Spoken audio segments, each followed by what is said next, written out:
We're happy, Tom. We're a happy crew today. Hey, the Steelers-Titans game wasn't the worst game of the year, so there's positives there. There's positives. Tough, gritty game, but, interesting. You know what's good, too? Like, the Steelers, it's always nice because, like, the Steelers, they're not, there's this weird football team, but, like, they go out of the way, and, like, there's a good organization. Yeah. Same thing with the Titans, too. And, like, you cheer for Will Levis. You want Kenny Pickett to do well. Matt Canada maybe to be sent to the moon. But, yeah. It was just... Respect. It was respect.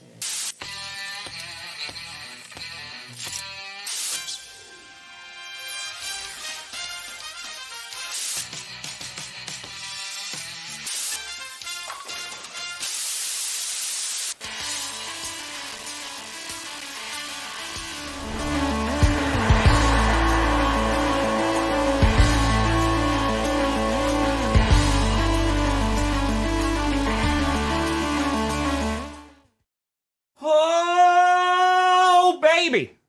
We here. We steer. You in the right direction. Welcome to another edition of the Grossi Perna Show. I'm Tom Grossi. That's Brandon Perna. And this is... Go. G. Pull. F. GPS. Bam. We did it. We made it. We did it. We here. We rock. Brandon, you doing okay? We missed you at Clickbait yesterday. Just want to make sure everything was okay. You're all good? Yeah. We good. Good. Carmen got a little pink eye. I had to take care of. Oh. That's no good. That's no good. How Halloween was a success though? Yeah, she loved it. Okay. It was cold. It was cold as hell here. But we went around the neighborhood, did some good old-fashioned trick-or-treating. She got candy. She wanted to eat all of it when she got home. So we said she ate like about 4 times the amount of sweets she normally does. And she went to sleep normally. So, that's what you worry about. Too much sugar, she's going to go crazy because she'll get crazy. Actually, I think all kids, like, she'll be falling asleep on me and be like, Daddy, I'm tired. And as soon as we go into a room, like, something just changes. Yeah. And all of a sudden she's like, let's play. What the hell? Oh, I've been warned. I have been warned that they're particularly bad. They're not. These are probably you said that better than last week. Better than Brandon, like you've had like hockey teams in there's all football teams. I'll tell you that. You know what? That's how you know it's bad. We're like, they're all football teams they're this all week. Football teams. They are. They are. We got power rankings. I want to talk about the Titans Steelers game. And then there are like 4 really important games this weekend. Like, yes. I think season altering games or playoff order determining games this week. So we're going to jump into those as well. Enjoy. And then some more dirt on the Broncos and Packers at the trade deadline. We learned a little bit more about some stuff there. Yes, that is fan. That just sit there with my tomatoes dripping down my chin. That's it. I'm telling you, when the Tom Grossi villain arc gets released, I think it started.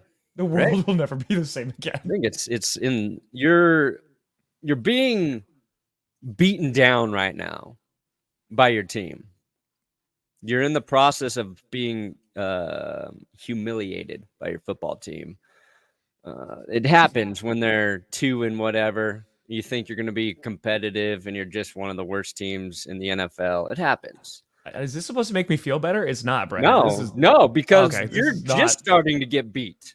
Okay. There's going to be a lot more. You're not broken down. The beatings will continue until morale improves. Yeah, you're the Joker, like at the beginning. You're he's not well. Like he needs help. No, but he's still. There's a little hope there, and then Joaquin Phoenix. Then he goes on that train, and it's just like it's done. You're Joaquin Phoenix in the Gladiator right now. You're about to be in the Joker. I'm a Roman emperor who, everybody universally hated. Bad man.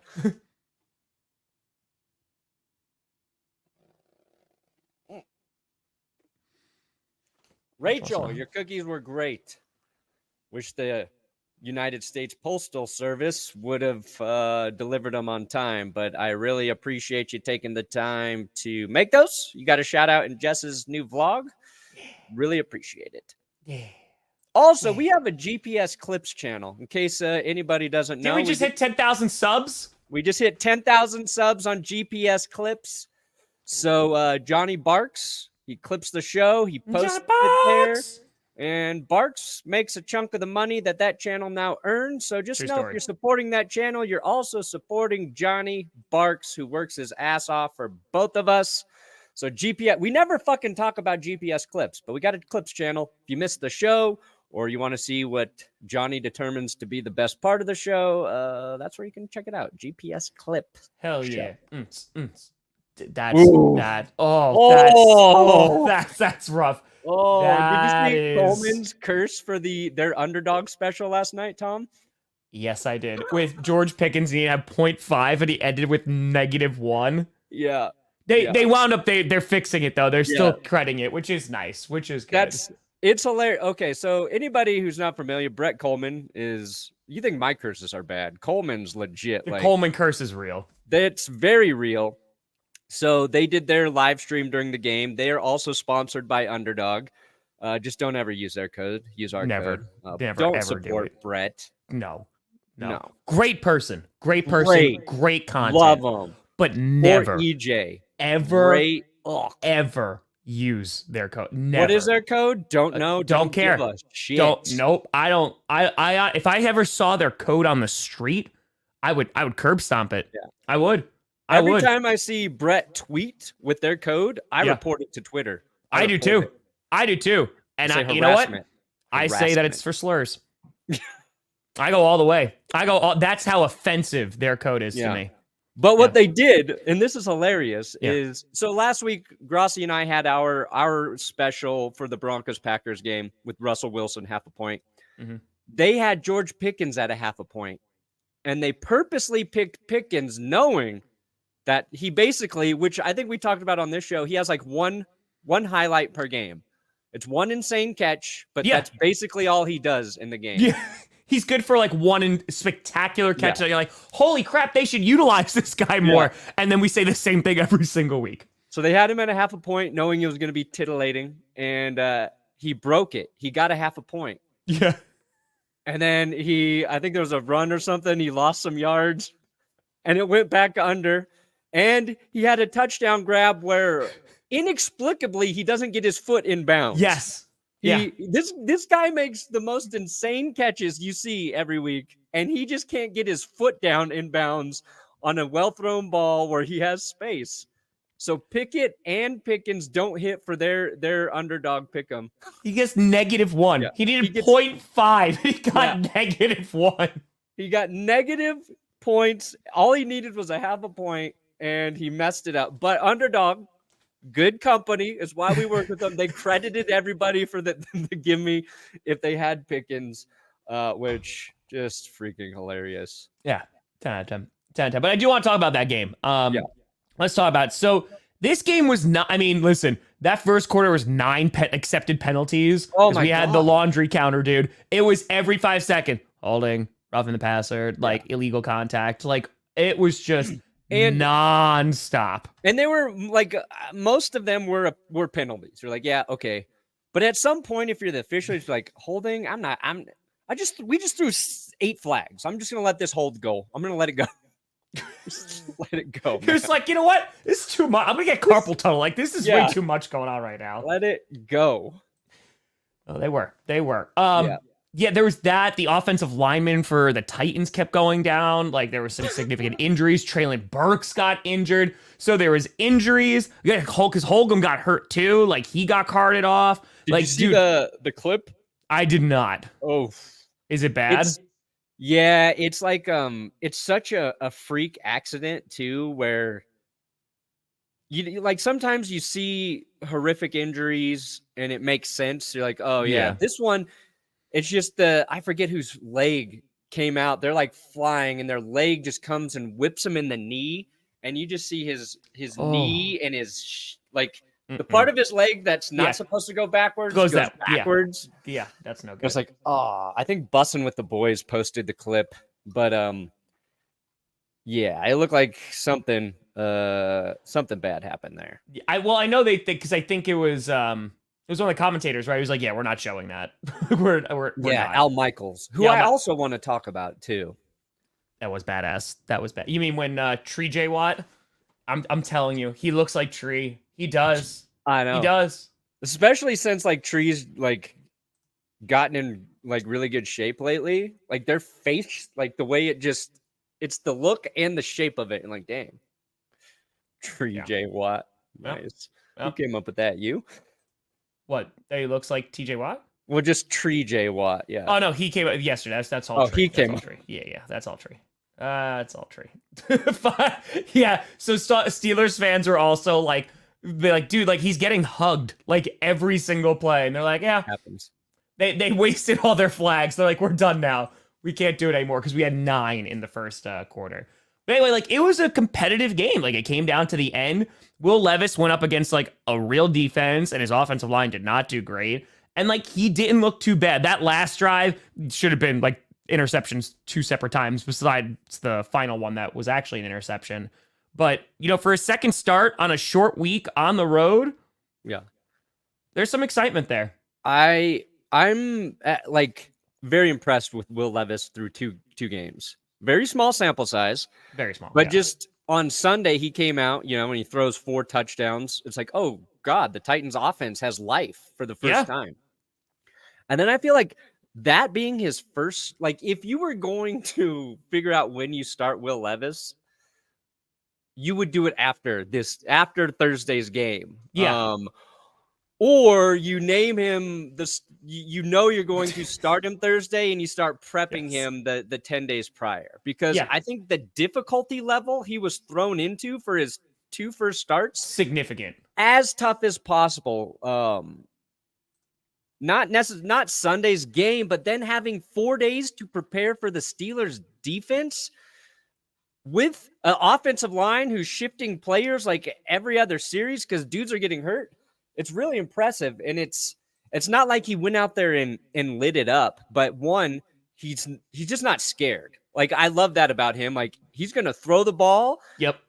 He trusts his arm, and he's not rattled by pressure, and he was under pressure all night. Got sacked. And so I'm curious to see what he looks like in the next matchup. I don't know who they play next, but they got 10 days off.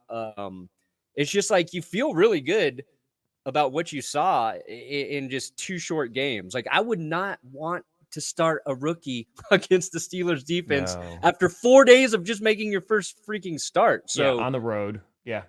It's impressive. So I wanted to ask you, because it's Levis versus Pickett. Who do you think goes on to have the better career? Because they're both young. I think the jury's still out. There's a lot of things to like about both. Still a ton to learn about Will. I think we got a better read on Pickett. What Pickett does when the game is on the line, you can't really understate, but is it first 3 quarters Canada, or is it Pickett? I'm sorry, because I saw Colts for Super Bowl. I saw their tweet that they won like $200, and I love that this is the reason. They just saw you lose over and over again. They're like, I could do better than that, and they did. Nice. Did you do anything yesterday? No. Okay. I was gonna save. I'm gonna make picks today on our show. Gotcha. Okay. To answer your question, I think Kenny Pickett, based off of where he's at, like he's with Mike Tomlin, which I think makes a big deal. I think that they will stick with him until they have exhausted, like, okay, he's not the guy. If you're rolling like Ben Roethlisberger's corpse out there for that last season, like, we know that the Steelers do not fire coaches, right? It takes forever, and they never do it. And it feels like they usually stick with guys, especially like they invested a first-round pick into Kenny. I feel like they will look at everybody else before they look at him about being the problem. So I think he's just going to kind of get a longer leash. Now for Will Levis, I think he's going to have this season, and he is going to have to do more with arguably less, because the offense of the Titans has been abysmal this season. The fact that, and that stat made me laugh. The fact that Will Levis can go in and throw 2 times the amount of touchdowns that Ryan Tannehill has thrown all season, that's a problem, right? So I think that offense has been so defunct, but they have Derrick Henry, they have DeAndre Hopkins, they can work with that. So I feel like he's going to be given the rest of the season to be like, go and prove that you can be the guy. And then maybe they build like around him, because this is not like a Will Levis squad right now. This team was not built with Will Levis in mind. So I think that Will Levis is just going to have to do more in lesser of a period of time. And then if he's able to accomplish that, then I like his chances for the future. Yeah. Kenny, like right now, is kind of like this. Tree talked about it yesterday when I called him. He like will play like complete garbage. And then like fourth quarter will come around and he's like, okay, now we're going to play. Like now we're going to go, which is useful, but you have to get something else going in those first 3 quarters first. Yeah. No, that's fair. And again, if the Steelers build the team around Kenny that way and go, you know what? Like Warren is looking good. Najee Harris had a touchdown last night. I know he's been a little bit disappointing, but like the O-line, you get weapons around him and be like, okay, you know what? Kenny's our guy. We're just going to build a team, like a really strong run game, really strong defense, and we'll rock with that. You can win some games like that. I'm curious to see if the Titans are willing to build the team around Will Levis, and we just don't have enough of a sample size to prove that yet. But if he goes out and does well for the rest of the season, he could. Yeah, I think Will Levis is the dude for them. I think they'll add what they need is they need a speedy wide receiver. They need a wide receiver who can get separation.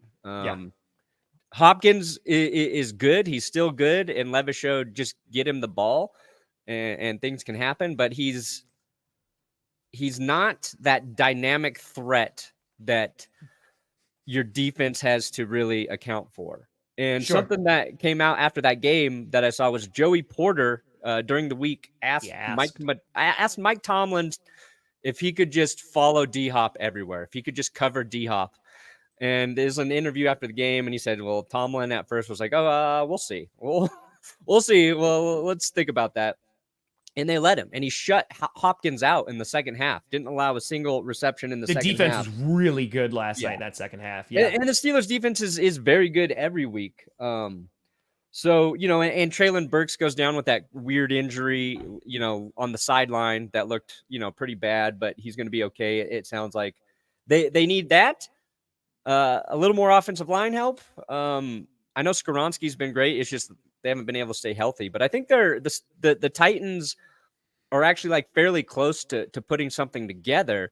We've just seen them make weird decisions with all their skill players outside of Derrick Henry. And that's the part you don't trust if you're a Titans fan. Because everyone's like, man, this offense would look pretty good with, I don't know, A.J. Brown here still. And I mean, because if you look at the Titans right now, Derrick Henry, like, he's probably gone after the season, you would imagine. Right? So there's going to be no more Tannehill. So if Will Levis is the guy, though, Titans fans, like, you don't care. You're kind of like, I mean, obviously you love Derrick Henry. But what I'm saying is, like, your future looks good, because then it's like, okay, with Vrabel, like, build on that defense more, then start building on that offense and seeing, what pieces that we can utilize there. But the Titans are a weird organization like that, too, in which, like, Spears, I like Spears. Every time he gets the ball, I'm like, okay, he could do something. He's just a very different type of runner than Derrick Henry is, because more of just like a bulldozing back. It's just going to be interesting to see, is this going to be Spears and Levis's team next year? And if so, what is that offensive composition going to look like? Because Hopkins doesn't even have a long contract with them. So, like, they need some, like, major threats. I don't know if Treylon Burks is going to be that guy. Yeah, but I don't think he is. Then again, you couldn't really evaluate the offense. Burks feels like he can develop into like a reliable number 2 receiver. But yeah, they need speed. They need some speed. They do. And the Steelers and the Titans have very similar backfields right now. With Najee and Warren, and then Henry and Spears. Warren is nice too. I like Warren. So we'll see what happens. But yeah, I think kind Titans fans should be excited about Will Levis. He didn't look like the game was too big for him. No. And I think that's when you're watching like a young guy and there's little things that they gotta improve on. You're really seeing like, do they look rattled out there? Do they look like, oh no, we made a mistake? Are we gonna follow it with more and more and more and more mistakes? No.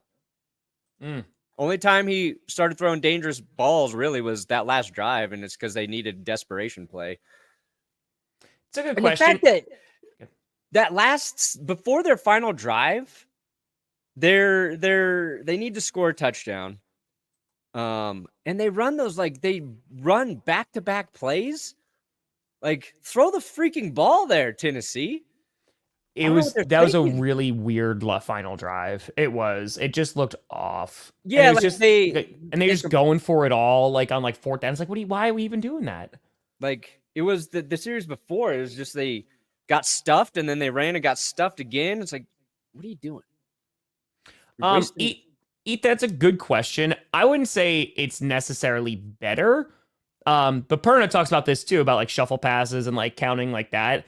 But then if we're starting to say, well, what about offensive schemes? Then we're never going to have like an accurate barometer. But that's also why it's so difficult to compare QBs to QBs, because they're all playing against different defenses from week to week. They have different offensive lines. They have different skill weapons. So if we want to get down to brass tacks, like it's impossible to compare quarterbacks because they all have different teams that are behind them. Right. So even if they go against the same exact defense, they have different offensive lines. They have different weapons. They have different running games. They have all that. So what I'll say about like a shovel pass is, to me, that's mostly like an offensive coordinator stat when teams are able to score well with it. And we've seen Patrick Mahomes in the red zone in the Chiefs do it pretty much better than anyone. Because like his MVP, his 50 touchdown season, I swear to God, like the first 8 touchdowns he had, 8 of 10 touchdowns that year were just fucking shovels to Tyreek Hill or whoever.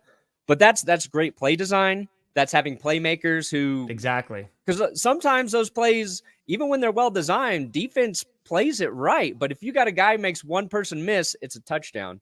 And you have to execute that still too, right? Exactly. Like that's a thing too. Like you have to execute that shuffle pass, which like it might look easy because like guys like Patrick Mahomes make it look easy, but like it's still like, hey, this is great play design by Andy Reid or one of the players who came up with it or whatever. You have to fear that quarterback beating you by throwing it anywhere else in the red zone there for those to work. And the Chiefs could score well outside of the red zone, and then once they got in, they had a ton of plays they could beat you with. So yeah, that works really well. Somebody's saying Tua can do that too. And I saw Mike McDaniel. They asked him a question about like the skill players and like I forget exactly what the phrasing of the question was, but he was essentially like if his coaching was like a part of why those guys were successful. Yeah, and he's like, he's like, I've never coached guys like this good, is kind of what he was saying. And it takes a quarterback like Tua to get those guys the ball. And so, like, that's what, I used to give Brady shit for it, where it's like, oh, how hard it is it for Tom to throw to Julian Edelman or Gronk, who is wide open every single play. Same thing with Travis Kelce. But it does. It takes the skill as a quarterback to know when and where those guys are going to be open. And I think Tua does an incredible job of identifying that. And I think it's a hard skill to evaluate because you don't see a quarterback acknowledging and knowing where the guy's going to be open. And then if you see a guy like Tyreek Hill get a pass that's a 10-yard pass and he turns it into a 40-yard pass, you're like, the quarterback didn't do shit there. Well, maybe he did. I also think like the Steelers are just like always going to be competitive because of Mike Tomlin. Like they always are going to be like because their stats right now, like there's that stat going around that they're being outgained like every single game, but they still have like a winning record. Like right? Like did you put that in there too? It's the Steelers are the only team in the Super Bowl era to have a winning record through 8 games, despite being outgained yardage wise in every single game. I think Adam Schefter has a tweet where it's a little more in depth, but and their like point differential is stupid too. It's high-end talent, baby. Yeah. High-end talent. Let's see here. The Steelers are also the only team this season to be outgained in every game. And they've been outgained by 790 yards. Second worst to only the Broncos. Couldn't even be nice about it. You know what? Go Bengals. Go Bengals. Yeah. I love it. Gotta be nice about it. Don't be that guy. Don't be that guy. Don't. Cool. Also, I'm sorry, Bills. Bills enjoy tanking. Bro, you're the AFC version of the Packers. And I like the Bills. But bro, come on now. Like we really gonna do it? Come on now. We did talk about this on Clickbait yesterday about what coach gets fired next. Ron Rivera's name does get up there. Eberflus, I think, has to be near the top of that list. Because bro, they're just not winning football games. And Staley, I think, is 100% on the hot seat as well. Yeah, I don't know if any of those guys get fired during the season, though. I could see Eberflus. I know that's usually not what the Bears do, but it's bad. It's bad. I would bet on Rivera over Eberflus just because the Commanders' ownership is new. Maybe they would do that, and I think that they made the call on the trades too, and just ignored. Basically, what I heard is Rivera and other people in the coaching building wanted to keep at least one of those guys, and they're like, "Nah, fuck it." Yeah. So because they're just they just got the record better. They're getting there. I shouted them out yesterday too. It's all right. The Commanders might have the guy they hire and move to the head coach with Eric Bieniemy anyway. So yeah, I don't know. Well, I think that's what it might wind up being. But Rivera, they could have fired him last year, right? Because he wasn't that good. And especially at the end of the season. And I know fans tore him apart for that. He didn't know he got eliminated from the playoffs. And this was didn't know any of that stuff. And I like Rivera a lot. And as I said, he came into a really terrible situation and kind of is that guy that you want to change the culture. Yeah. And I think did a pretty good job about that. But their coaches Jack Del Rio, I don't think should be there. Ron Rivera. It's just it's time to move on to a younger coach or fresh. Yeah, give somebody in there. And the new ownership is going to want to get their own guy too. Yeah. Rivera's always been all right as a head coach. It's never been great. I think they'll move on. The players Rivera love him, to me though. feels like Al Michaels right now. I've always liked Ron Rivera. Everybody's always loved Al Michaels. Yep. He's one of the best to ever do it. I am not about Al Michaels slander, okay? But man, congrats. Let's go. And you don't get the opportunity to listen on Thursday night because you're streaming. But there was the Will Levis's best play. He gets fucking smashed in the face while throwing a screen. Yeah. All right. Will Levis's best play was a screen pass. And that sounds like it's an insult, but it's not, because the Steelers were he has no time. And somehow he gets the ball to Najee, who then rips off a 30-yard run. And Al Michaels sounds like he's almost confused during the play. And it's been all season. He's been criticized for it goes down to last season in the playoffs. Where's the enthusiasm or the excitement about some of the big plays? And it's a little sad because it feels like he should have retired, but they're holding on to him because he's an icon. His voice is iconic, but Amazon's gonna pay him a gajillion dollars. Yeah, it doesn't feel like he's in the game. That said, Kirk Herbstreit, really enjoy listening to him. We all and should. The lack of maybe Michael's enthusiasm, you can at least go to, I think, Kirk Herbstreit, underrated announcer right now. The way I put it is he's very knowledgeable and he doesn't annoy me. Usually that's an announcer does this guy annoy me by the way he's talking? And Herbstreit is the most middle of the road, but very knowledgeable. And I think, he does every week they're doing this stat about how many miles he's traveling every week for all of the football games he has to cover. Yeah. Because he does college. Not yet. But he knows. He knows his shit. He knows a lot about the young players. I think he's good to listen to. Not yet. We haven't got Not yet. We will compare them. It's so funny too, because I think it was the Falcons, I want to say. Yeah, I want to say it was the Falcons. Like there was some god awful commentating this past weekend.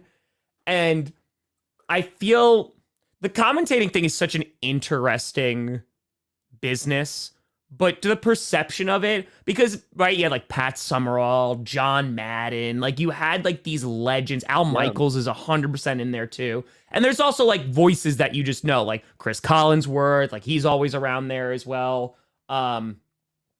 I think in terms of what there is now, there's so many games, obviously, but now that there's choice, it's like, well, now you don't have to listen to that anymore. So like Tony Romo, right? When he like first started doing this, he was a breath of fresh air because he was calling plays before they happened, right? Yeah. I have not listened to Tony Romo in a very long time, so I'm not a great person to evaluate their current standing. I don't listen to commentators anymore because I stream so much. But yeah, Ravens Cardinals, that was another one that was really, really bad. But it's just, I feel like Amazon is like, we're going to give all this money to Al Michaels because he is an icon, because he is a legend. But he's also stuck with crap games. He has been doing it a very, very long time. He's just past it. He's my man. He's getting Panthers Bears next Thursday night. Panthers Bears. But it's his job to make it interesting. It's his job to and I get like if you're in the fourth quarter and it's been a bad game, and at that point, like it's just he's clearly not as good as he was. And I don't say that to be like a dick. Insulting, sure. I just say that as like noticing it, listening to Thursday Night Football. And I mentioned that go listen to him call that Najee Harris play and be like, that's a guy who wants to be there. Like, tell me that's a guy who wants to be there. And I will disagree with you. It's just, again, it is what it is, but like, it just doesn't help promote the game more because otherwise they're like, yeah, like I'll go listen to some random YouTuber, talk about it. Yeah, you need a little flavor. You need a little flavor there. You gotta. Oh God, is it? Oh, do you want to talk about Rasul Douglas? Yeah. Speaking of Rasul, okay. So we learned two things. I already have it pulled up. Yeah, we learned two things. One, the Broncos were eventually offered a third and a fifth for Jerry Jeudy. Yeah. They said no. I agree. That's too low for him. That's too low for Jerry. A lot of people called on Pat Surtain. Nobody could even get close to the offer there. So that's why the Broncos didn't move anybody. And then, yes, your Packers. They traded a guy who a lot of people, a lot of players not happy. He's gone, Tom. Not a lot of players, Packers players happy. He wasn't even shopped. So that was also what came out too. So he wasn't shopped that Goody just got a call from the Bills and was like, hey, like this guy available? And they're like, well, what do you got? And then that third round pick was like enough of an offer for them to go, okay, we're going to move off from Rasul Douglas. Hey, Brittany, have a fantastic birthday. Let's go. Enjoy that weekend. So this is what came out yesterday. So Rasul Douglas said he found out he's being traded somewhere in the 3 p.m. hour on Tuesday, so an hour before the deadline. Goody called him and said they were trading him, and Douglas hung up on him because he didn't believe him. Yeah. Okay, Goody. Fuck you, man. I'll see you tomorrow at practice. Because Tuesday's also their day off, too. So it's just like, Goody, you got me. So just like setting up that premise sounds like a skit. It really, really does. And should they use their home team to use their own commentators? Well, they do. That's why there's different options there. It's just TV networks put in different guys for that too. So there's lots of people streaming and commentating the game at all times. So this, by the way, no, that's what they said. No, it was a third and a fifth that was offered. That's what Perna just said. Yeah. Right. Yeah. Third and fifth were offered. That's not enough for Jerry. No, not enough. He's a first round pick. Like you got to replace him. You're not going to get a first rounder. You got to pick in the first or second. Well, thank you. You're not going to get a first or second rounder for him. There's no way. Hell yeah. You want to get him a clip. Get him a clip. Dropped a 50 for you for the belated V-Day. Green Monkey. Let's go. Talk to you Wednesday. We ride and we die together. So he hangs up on the general manager of the Green Bay Packers because he thinks it's a joke. That's hilarious. Yeah, Rasul. Rasul was on there. He just got here. Just got here. The Bills have fun with it. So anyway, then it wasn't until Packers president CEO Mark Murphy called him and was like, "Hey, we want to thank you for everything." That Rasul's like, "Wait, really? I'm getting traded?" So then him and like Aaron Jones, they had a moment. They found out. They cried together because Rasul Douglas, like he's put out so many tweets. He's like, "Thank God I am a Green Bay Packer." Like he carried the G. He was that dog. Like he was in the locker room. All the young players, especially on Sunday, were going up to him asking for advice. He's probably playing the best out of our secondary right now. And they said Goody called me at first. Thought it was a joke because he wasn't saying too much. He was just like, "We're trading you," and the conversation was over. I just hung up. Yeah. Okay. So there's a lot about this. Oh. So I want to present it from both sides. Okay. There's a lot, Brandon. And Brandon, I want you to check me with this too. Check me with this. Check you before I wreck you. Here is the non-biased version. The NFL is a brutal business. Yeah. Brutal business. Oh, 100%. Lots of times, an agent gets a phone call and goes, "Hey, we're trading this player." The organization doesn't even call him. And it's just like, "Hey, doing this." So, from just the standpoint of the fact that the general manager called and the Packers president called, that shows like, hey, you know what? That's something at least. Something. Because it is a brutal business. Could have just called Rasul's agent and been like, deuces. So that's the non-biased, non-Packers fan. Like, okay, it was nice of them to at least do that. The GM called, the president called, "Thank you for what you're doing," whatever. Then there's the other angle, and I think that this carries some water. Aaron Rodgers has gone on record and said that he does not like the way that former Packers players have been treated. Guys like Clay Matthews, Jordy Nelson, right, throughout the years in which they just unceremoniously got cut, got traded, weren't going to be re-signed. But then they're going to be brought back later to have their jersey retired. They're going to be like celebrated, Packers Hall of Fame, all that great stuff. Now, why did this get so much attention? One, because I think of what Aaron Rodgers has said in the past and his criticisms of the front office. Two, the Packers are not doing well right now. So because the Packers are not doing well, any piece of negative news is just going to get amplified. Yep. I mean, hell, Matt LaFleur, it's his birthday today, right? He's got an Invisalign sponsored post on the Packers Twitter, whole bunch of like, hope he's getting fired today. That's the state of you go on the I watched the press conference from Goody, and the amount of like start Sean Clifford that just like raining down in the comments, it's a rough time. AJ Hawk, yep, that's another one. It's very difficult, I think, because the Packers' entire brand, they're fan-owned. They take care of their players, right? Look at the kids riding the bikes like during training camp. It's an awesome tradition. It's very like, hey, the players are family. You get to know them. They're staples of the community. And so when the business side of the NFL rears its ugly head and goes, hey, it's brutal, like we're just going to trade you, it is what it is, it kind of is that harsh reminder that this is what the NFL really is. Yeah. And I think for fans who are holding on to that, but like so close, familial, community, all that great stuff, it's like, well, wait a minute. You can't say that and then do that. But you also have to acknowledge like that is the business aspect. Yeah. So I'm curious to get your standpoint on this, because obviously I'm coming from a place of a Packers fan and trying not to be biased when I'm trying to say like they need to do better. But I think it's very easy to say they do need to do better.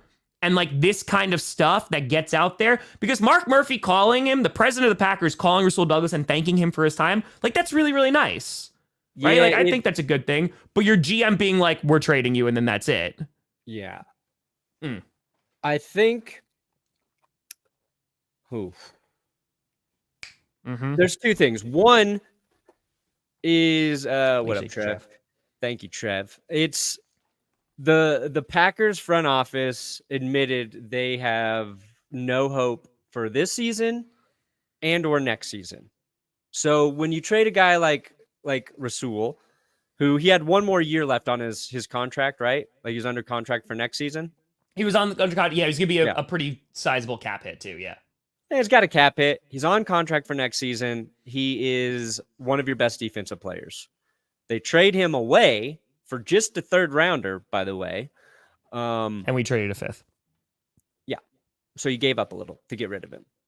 Your organization just admitted to the players they don't believe in this season and to the fans. That's just a tough pill to swallow. That is. Yeah. Now, the way I think you go about trading players of Douglas's like stature within the organization Sure.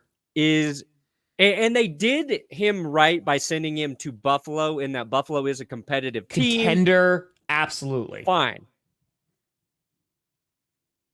But there's no indication he wanted to go or that they engaged with those conversations with him. So when the Broncos dealt like Emmanuel Sanders, they sent him to San Francisco, right?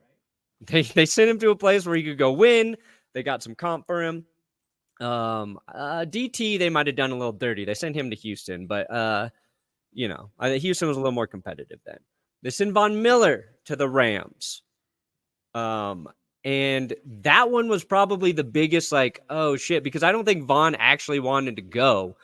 But they sent him to a place upset about it, where he went on and he won a Super Bowl. So I think like him being surprised by it is fucked up. Like, and I know you said they weren't planning on trading him, but to make like that decision that day, if it happened like that, is just like, you're trading a glue piece in a 24-hour window, and that's never a good look.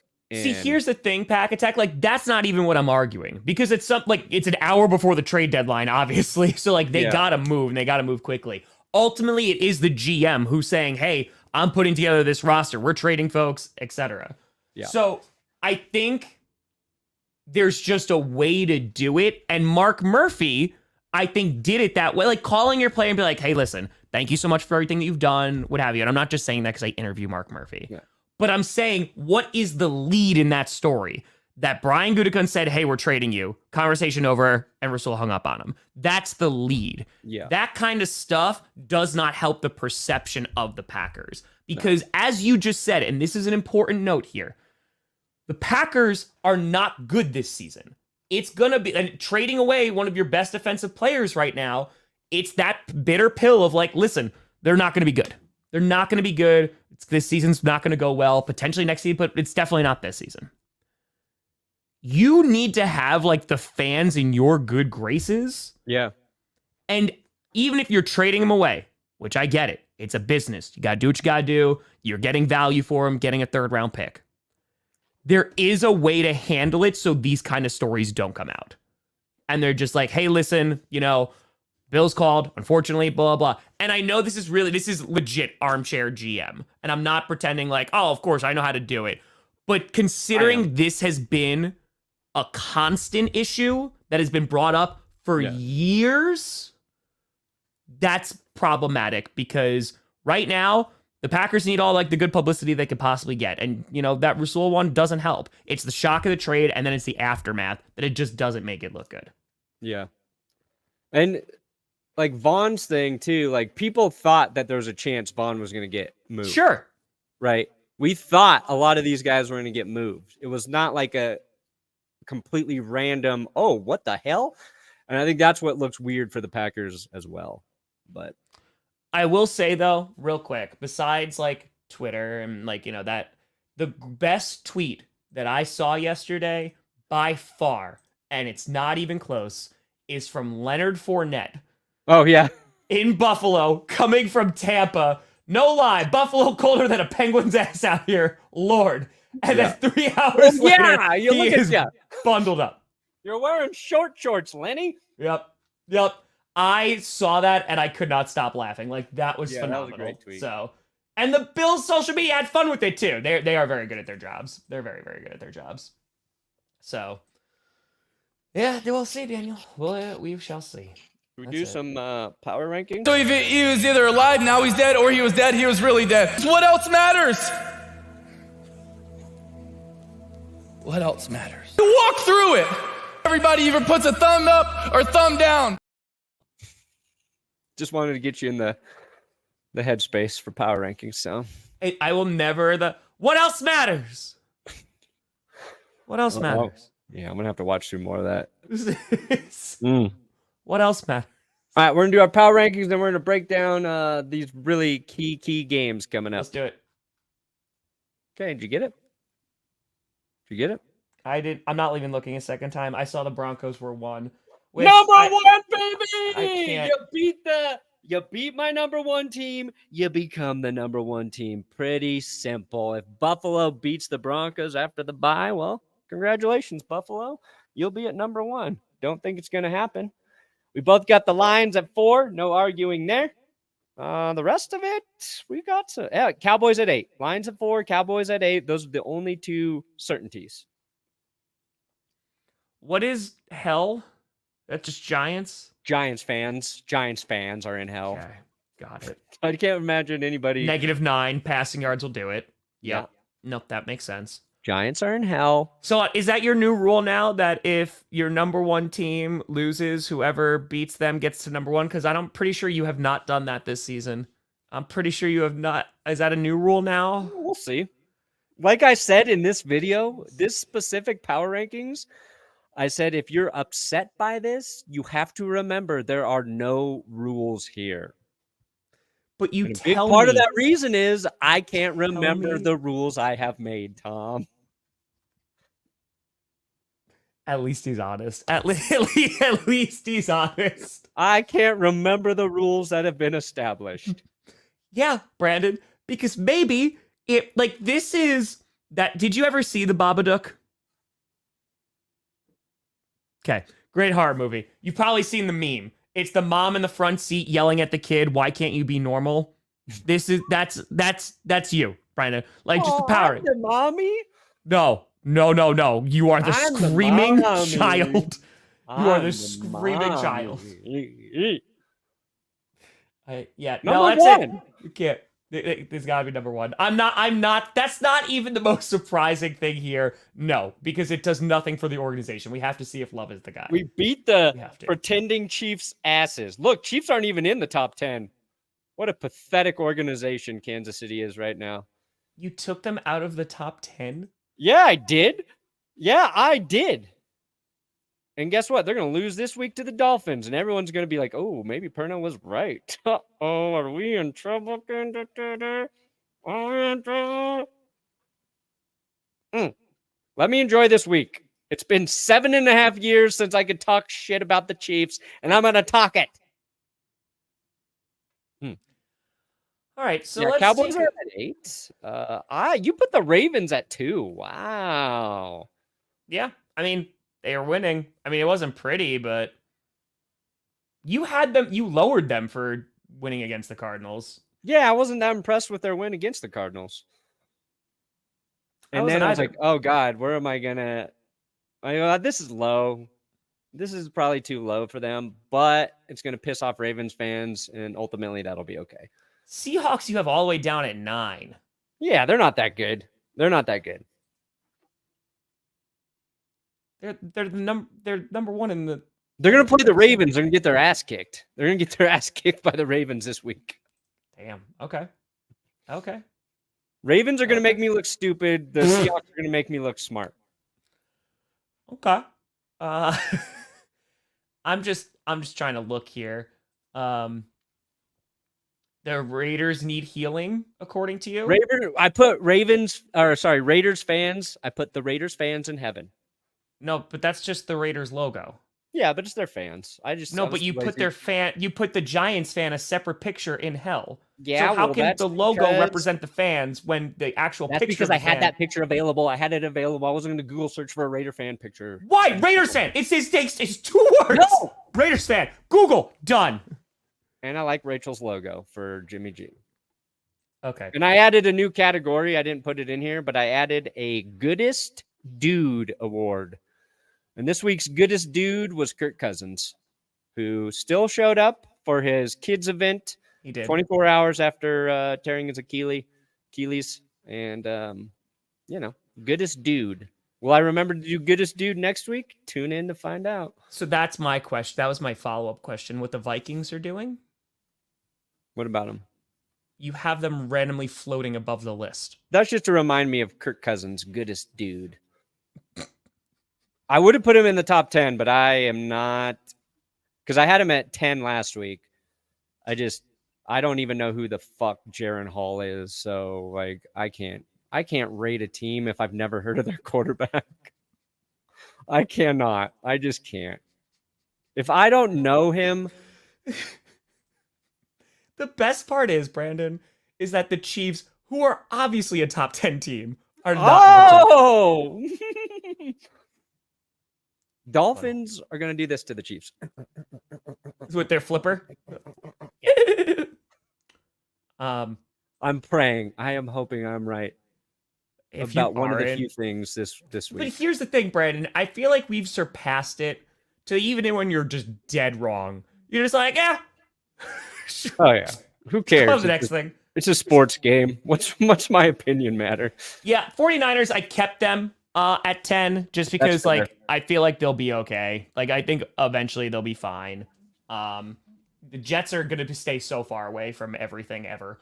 Never. The Bengals, I wanted to put them higher. It's just their record hasn't caught up with how well they're playing recently. I said on Clickbait that they might be like the best team right now in terms of momentum in the league. They're having impressive wins. Their defense is really, really good.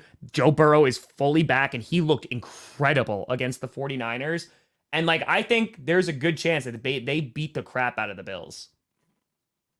Like, I think there's a decent chance. Wow. I don't think they're going to beat the crap out of them. With how the Bills have been playing, dude, the Bills like squeaked past the Giants. Like, yeah, but that was 2 weeks ago. Bills are going to be all right. We'll see about that. So yeah, we have same 8. That's fine. Dolphins, I have chilling down at 7 again because, again, I just need to see them beat a good. That's why I said this week is much bigger for the Dolphins than it is for the Chiefs. Yeah. They need to beat a competitive team. They're going because they're not going to be able to shake that unless they do. And that like concerns me. It definitely concerns me. You did curse the Ravens. You did. I cursed the Seahawks. No, you didn't, because you just said the Seahawks are going to get the crap beaten out of them. So they are. They're going to be embarrassed. Seahawks fans are going to wish they didn't choose to watch football Sunday. You almost lost to a team that had -9 passing yards. I hate your offense.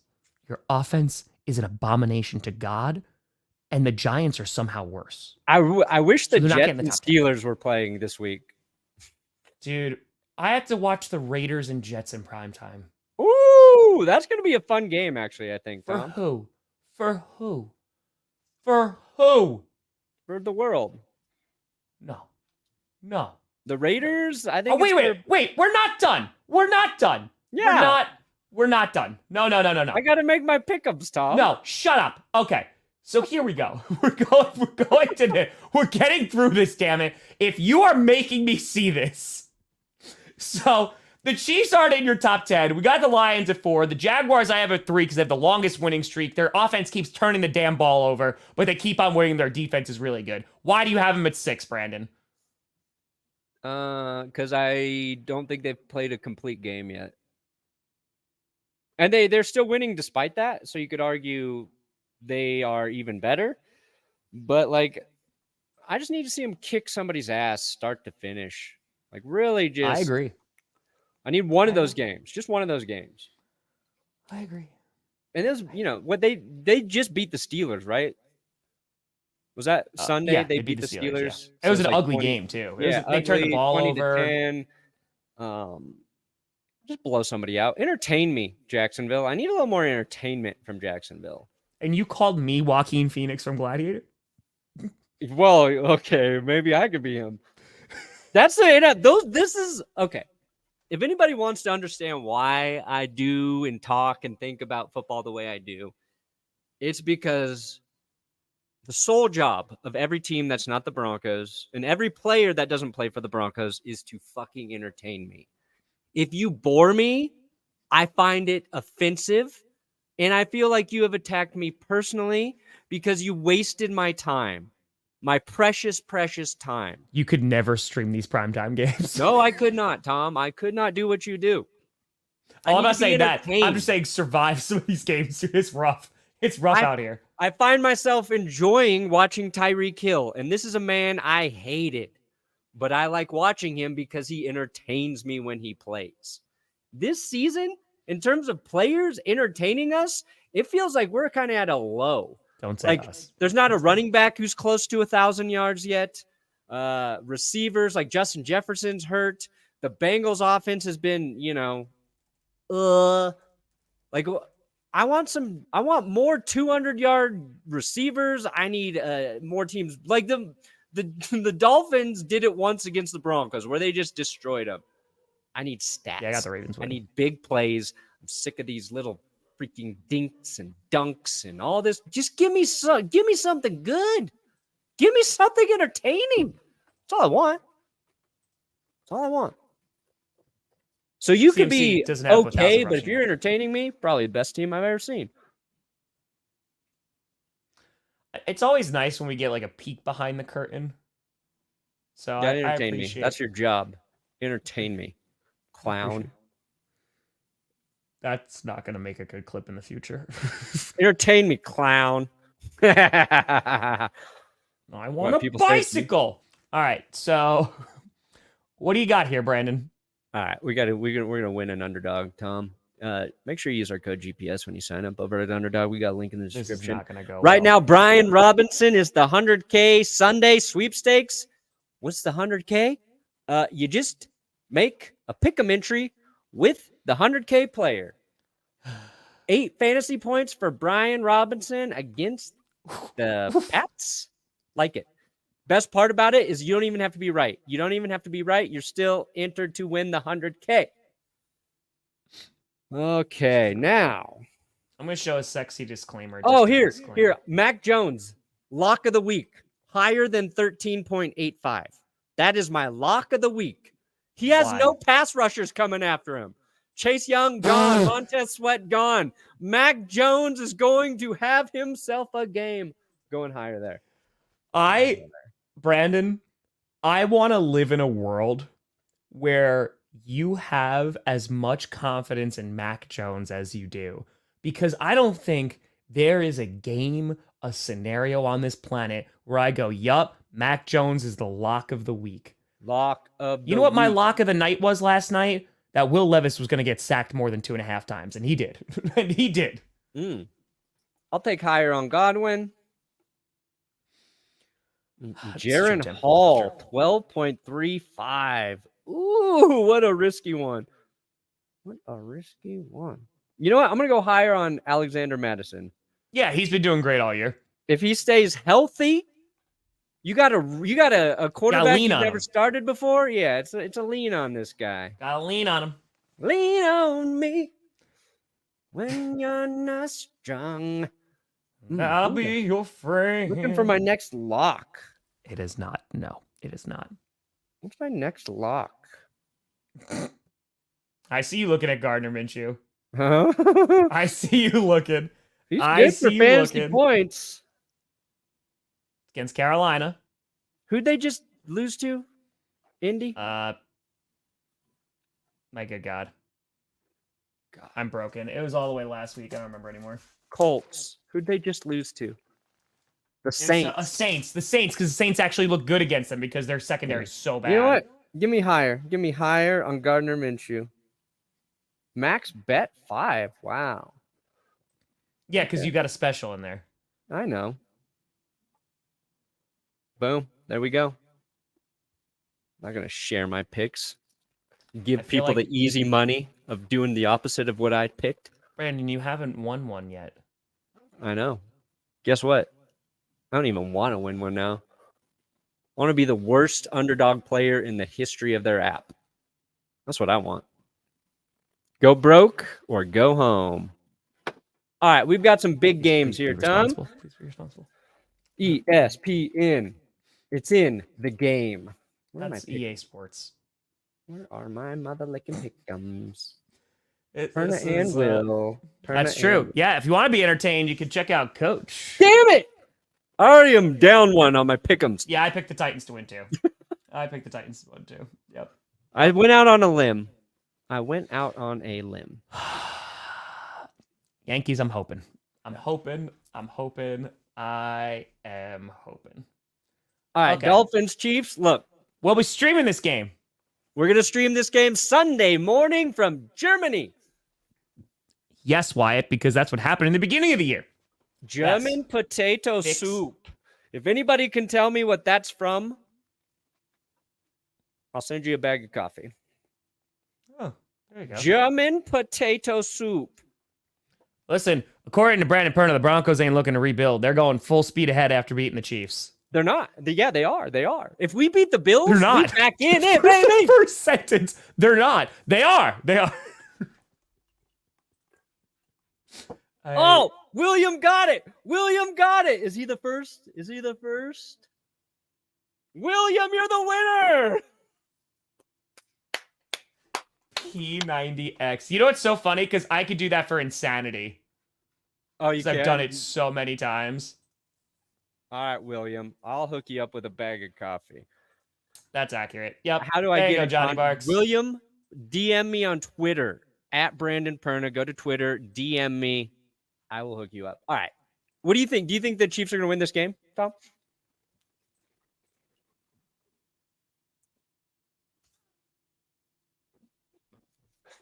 Oh boy, who did that? It's Johnny Barks. JB. It's the Barkinator. Okay. JB. I did have the Chiefs winning this game, though. Okay. I did. I think it should be a really good game. I'm looking forward to it, which means it's going to be an awful game because I'm streaming it. You and I are streaming that game. No, this is going to be a good game. I did pick the Chiefs, though, because obviously last week was not good. I don't imagine they're going to have the same performance, but I need to see it from the Dolphins against like good competitive teams. I have to. Yeah. What's cool about this game is you're going to find out how good the Dolphins offense is and how good the Chiefs defense really is. Yes. Because I believe both of those units are very, very good. Yep. Top 3 in the league. Chiefs defense, Dolphins offense. You're right. Dolphins need to do it against a formidable opponent. I wish Achane was playing in this game. I feel like that'd be the difference maker. Tyreek Hill revenge factor can't be understated, in my opinion. Yeah. Oh, he's going to want to be involved. He is going to want to be involved. Did you hear him talk about like how the trade went down? Like he wasn't really even trying to get out of Kansas City, but his agent's like, dude, you could be making a lot more money. Yeah, a lot more money because it was between the Jets and the Dolphins. Yeah, and he's like, I really want to go to Miami, so. And he chose Miami over the Jets for tax reasons because his mom was like, "Yep, gotta worry about those taxes." He talked to Zach Wilson, and he was like, "Damn, like those taxes get you, baby." Yeah, so he made the right decision, and then also it was the interesting nugget there was they had offers, and the Chiefs wanted to keep him, and they made him a good offer, and then they found out what New York and Miami was offering, and they're like, "Fuck no, sorry, dude." Yeah, like, we can't afford that. We can't pay you for that. So he was just like, I had to go at that point. Anyway. Yeah, I got the Falcons winning this. Yeah, Jaron Hall. Yeah, I got Falcons. Who that is. Browns, Cardinals. Yep. Browns. Easy. Yep. Oh, hey! I think you guys are due for just a little. Oh, nobody thinks we're gonna win one, and then we do. It just feels like that. Stafford might not play. Oh, that's right. He messed his thumb up. Yeah. I don't know if it's going to make that much of a difference. Yeah. But will the Packers show up in the first half? That's the question of the day. Are they going to? Is this offensive line going to be able to stop Aaron Donald? Is our secondary, after we just traded Rasul Douglas, going to be able to stop Cooper Kupp, Puka, Tutu Atwell? That's going to potentially hurt a lot. I'm also pissed. I'm also picking this game because, God dang it. You tell me, buddy. Come I'm on, you get second it. guessing myself because every time I start to say I think the Rams are good, they lose. And every time I pick against them, they win. So based on my gut feeling saying Packers, now I want to change it to the Rams. But out of respect for you and to give you a little bit of hope, I'm going to stick with the Packers. You picked the Packers to beat the Broncos and they lost, so it does nothing to me. It does absolutely nothing. Okay, I'll switch it. Yes. Also, how I feel from day to day about football teams changes drastically, baby.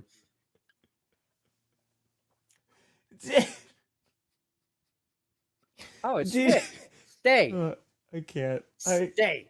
There was no, I was like, all right. I would change that now. Yeah. I'm taking the Patriots.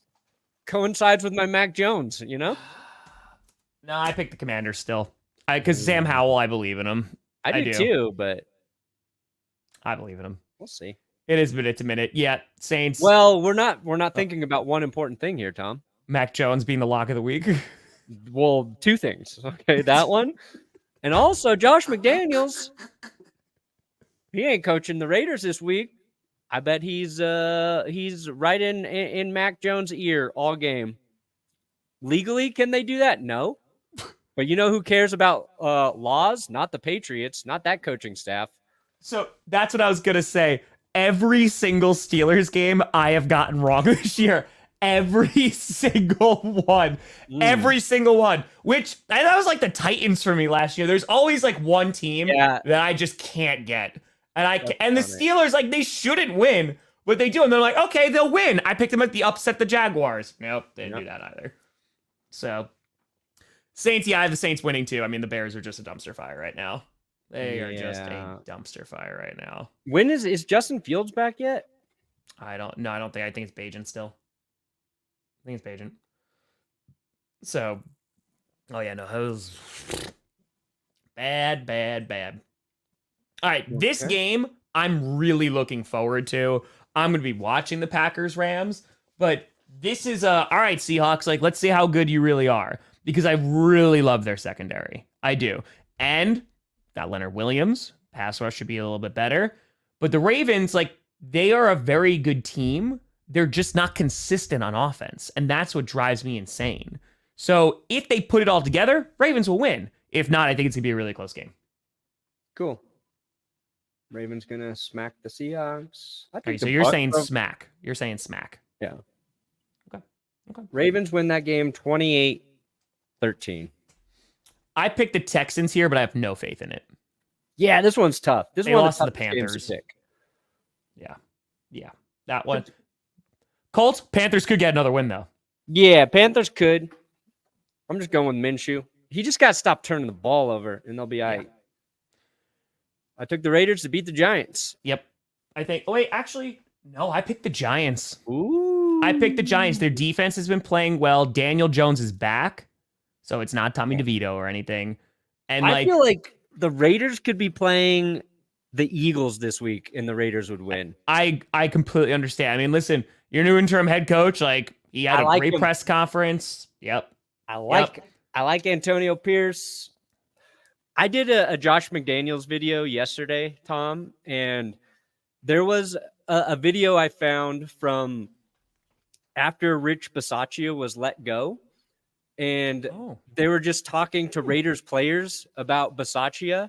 Yeah, and it makes Mark Davis not bringing him back look so stupid.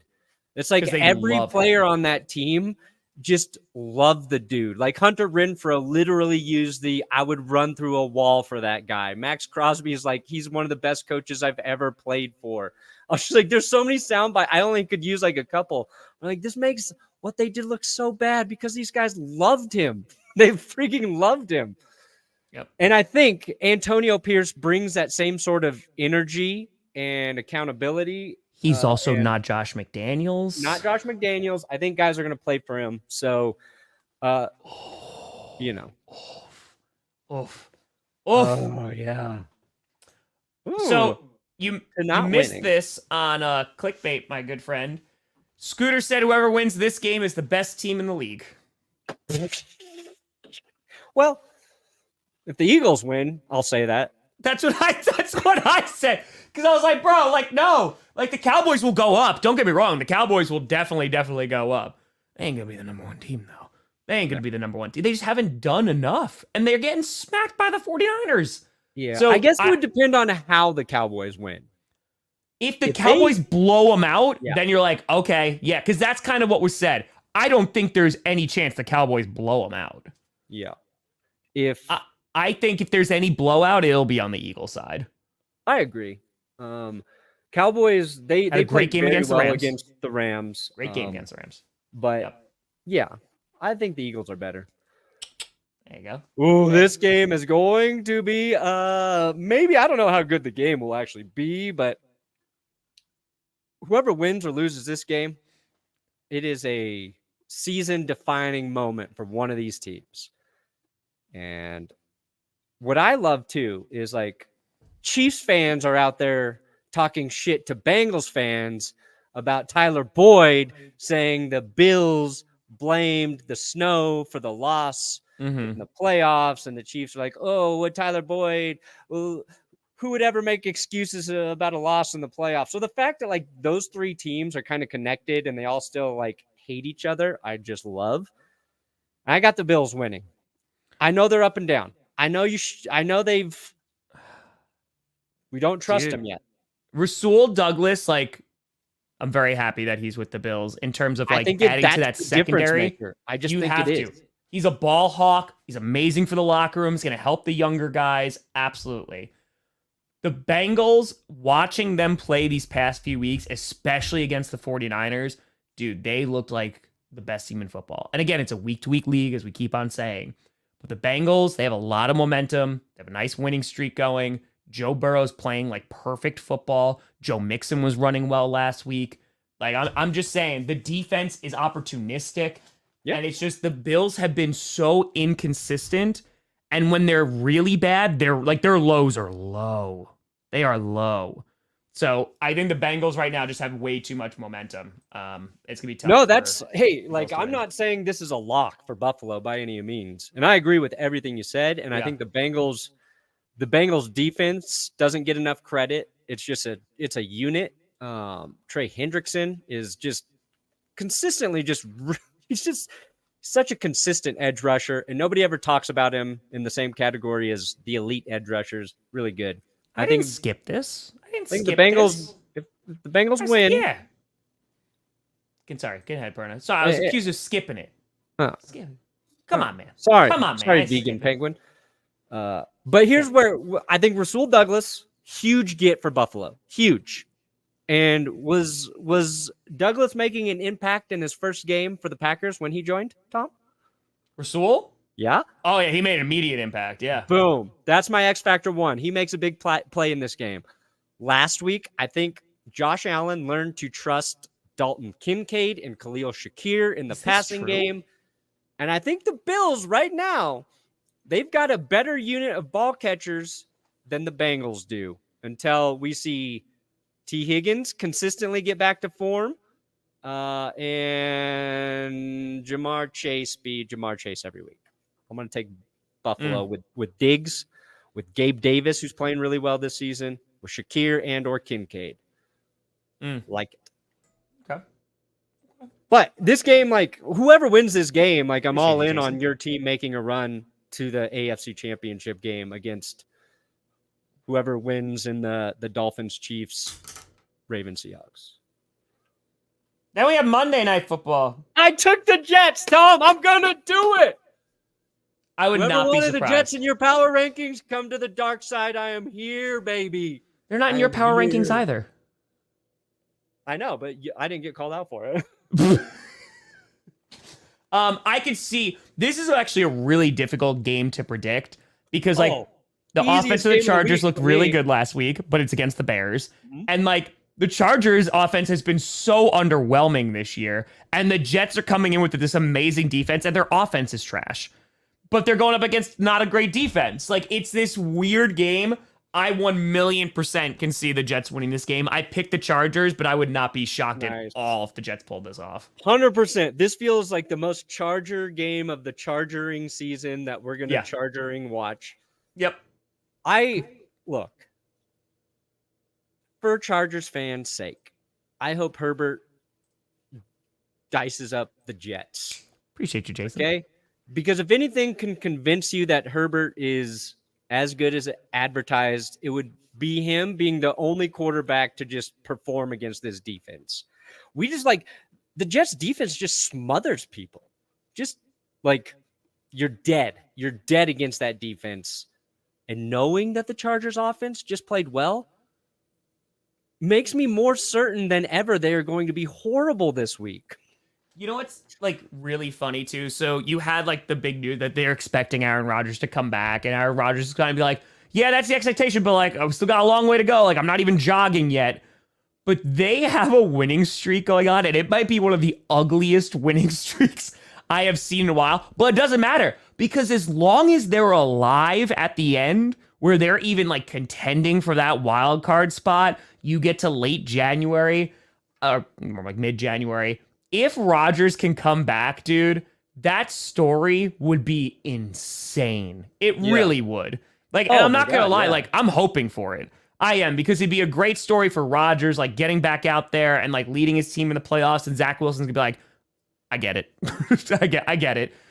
But yeah, man, it's gonna be interesting to see what the Jets do for the rest of the year, because they don't have the easy schedule. They do not. But their defense is that good. And I know you and I have talked about it. If they've had Aaron Rodgers the entire season, that's why I was so high on them. I'm I know their offensive line's bad, but dude, if that offense was actually good to decent. Yeah, there's long way to go though. Long way. There are three teams who don't know what the hell is going on really at their QB position that have championship caliber defenses. That's the Jets, the Steelers, and the Browns right now. All the other teams that have really good defenses, the Chiefs, the Ravens, Bills defense kind of underrated, the Bengals defense pretty good, Niners defense was there. All those guys got QBs. So that also just makes it weird and fun and hard to predict. And if Rodgers can come back for the first time in his career ever, the expectations for how he needs to perform are going to be as low as they've ever been. Zach Wilson's just keeping that bar way down here. Yep. All he has to come do is be a serviceable QB. That means he has no pressure on him to perform. That could be a dangerous recipe for the Jets if they can sneak into the playoffs and he can get back. But anyway. I'm sorry, Aaron Rodgers in the playoffs in the AFC would make it so much fun, dude. It would make it so much effing fun. So, man, if it's Jets Chiefs in that first game and Rodgers beats the Chiefs for me, then you're just not gonna. Then what's going to happen though is the Broncos are going to eke out. They're going to be just ahead of the Jets. Rodgers just going to miss out. Broncos are going to get in, and then they're going to embarrass everybody. And they're going to be like, "We missed out on Aaron Rodgers coming back for this," and you're going to be like, "That's on me. That's my bad." They're going to be like the Steelers getting their ass kicked by the Browns. Yep. Embarrassed. Or by the Chiefs. Where the Steelers also snuck in. So, whatever. All right, Perna, what you got coming out today, bud? Maybe a short. Week was crazy. I'm giving myself a day to breathe. Hell yeah. Let's go, baby. Let's go. I got Q&A tonight. Probably 5 worst teams in the NFL. I did math to figure that out. Wow, nice. I did math. So... yeah, they'll probably come out tomorrow. I'm going to record that today. So, yeah. You got the Broncos in there? No. Good. Because their defense is fixed. No, I do not have it. I mean, and honestly, the 5 teams, this is going to sound really bad. The Bears aren't on it. Because when it comes to rankings, their rushing defense and their rushing offense is saving them right now. Yeah. So... people are lucky the Broncos won, because I was going to do my reverse power rankings this week. But I was like, not the week that I put Denver at 1. No. No, Bears are number 6. Check out Tom's 5 worst. That sounds interesting. Bears are number 6. But folks, thank you so much for watching. We will be live bright and early Sunday morning, baby. Jason, appreciate you. Potato soup. Let's go, baby. Appreciate you giving out those memberships. Thank you, and thank you. But folks, thank you so much for watching. I'm Tom Grossi. That's Brandon Perna. And this is a G. Abby. Yes. We'll see you on Sunday. Have a great weekend. Bye-bye. My pen! Destination.